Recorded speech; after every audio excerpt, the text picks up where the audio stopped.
তেওঁলোকৰ এতিয়া গাত অসমীয়াৰ তেজ নায়েই মই কোনো নহয় যিজন দলৰ সভাপতিয়ে পাকিস্তানী সমৰ্থক যিজন দলৰ সভাপতিয়ে নিজৰ ল'ৰা ছোৱালীক ভাৰতীয় নাগৰিক হ'ব উৎসাহ নিদিয়ে সেই দলটোৱে বিদেশীৰ লগত থিয় নহয় ভাৰতীয়ৰ লগত থিয় হ'ব নেকি সেই দলটোৱে উচ্ছেদকাৰীৰ লগত থিয় নহয় অসমীয়াৰ লগত থিয় হ'ব নেকি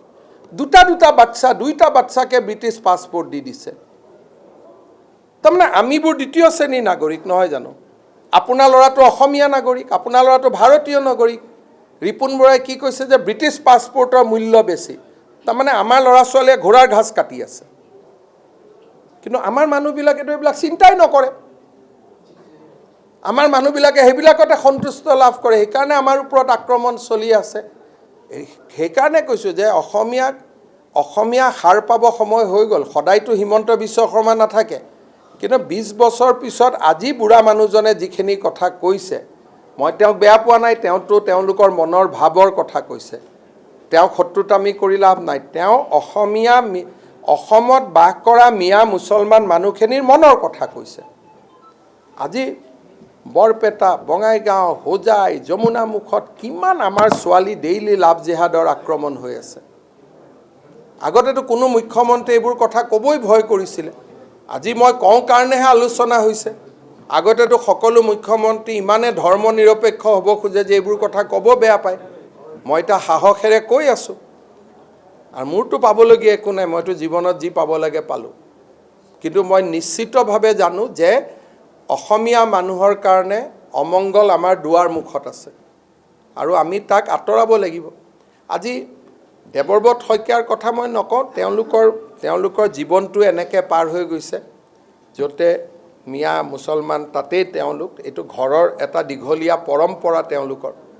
যে তেওঁলোকে এনেকৈয়ে চলি থাকিছিলে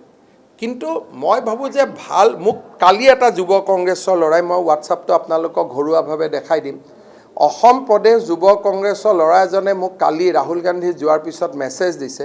যে দাদা মোক বিজেপিত জইন কৰাই লওক এই পাৰ্টিটোত থাকিব নোৱাৰোঁ মই কালি আপোনালোকক মানে কি আপোনালোকে আকৌ নামটো কৈ দিব নহয় কোনোবাই নহ'লে মই দেখুৱাব পাৰোঁ যে কালি ৰাহুল গান্ধী যোৱাৰ পিছত 6টা হোৱাটছআপ মই পাইছোঁ যে দাদা এইটো পাৰ্টিটো থাকিব নোৱাৰি এইটোৱে যে এই যে উচ্ছেদৰ কথা ক'লে লগে লগে অসমীয়াৰ মন বেয়া হৈ নাযাব জানো কংগ্ৰেছত থাকিলেওতো অসমীয়া যে উচ্ছেদ কৰা মিয়া মুছলমানক মাটিও ঘূৰাই দিম আৰু ঘৰো বনাই দিম তাৰমানে ৰকিবুল হুছেইনে যিখিনি কথা চাপৰত কৈছিলে সেইখিনিকে ৰাহুল গান্ধীয়ে ক'লে তাৰমানে ৰাহুল গান্ধী কাৰ মতে চলে ৰকিবুল হুছেইনৰ মতে চলে